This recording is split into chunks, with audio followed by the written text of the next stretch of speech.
সম্প্রতি সময়ে আমরা একটা জিনিস দেখতে পাচ্ছি, বিভিন্ন প্রতিষ্ঠানে দোয়া মাহফিল, আবার কিছু প্রতিষ্ঠানে বিদায় অনুষ্ঠান হচ্ছে। বিদায় অনুষ্ঠানে এখন র্যাগ ডে, হই হই হুর দিবস হিসেবে পালন করা হচ্ছে।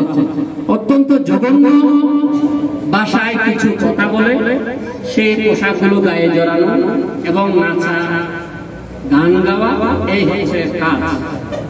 কিন্তু আজকে তোমরা যেটা করছো, আমি আহ্বান জানাই, তোমরা সবাই ফেসবুক ব্যবহার করো, আমি জানি। তোমাদের আজকের একটি পোস্ট হওয়া চাই, আমরা বিদায় অনুষ্ঠানে র্যাগ ডে পালন করি না, আমরা দোয়া মাহফিল করি। এটা তোমাদের আজকের ফেসবুক পোস্ট হবে, আমরা দাখিল পরীক্ষার্থীরা আমরা র্যাগ ডে পালন করি না, আমরা দোয়া মাহফিল করি।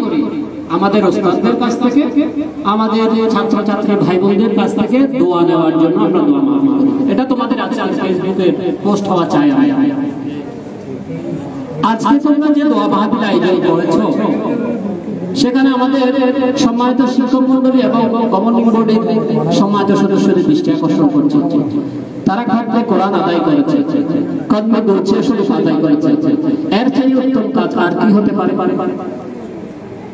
যারা আজকে র্যাগ ডে পালন করছে, আমি তাদের নিন্দাবাদ জানাচ্ছি। এবং আজকে যারা আমাদের ছাত্ররা কদমে কোরআন এবং কদমে গাউসিয়া সম্পন্ন করেছে, আমি তাদেরকে মাদ্রাসা শিক্ষকদের পক্ষ থেকে, পরিচালনা পরিষদের একজন সদস্য হিসেবে গভর্নিং বডির পক্ষ থেকে তোমাদের ধন্যবাদ এবং মোবারকবাদ জানাচ্ছি। সেই সাথে তোমাদের সবার জন্য মহান রব্বুল আলামিনের দরবারে দোয়া কামনা করছি, যেন তোমরা তোমাদের জীবনে সফল হতে পারো।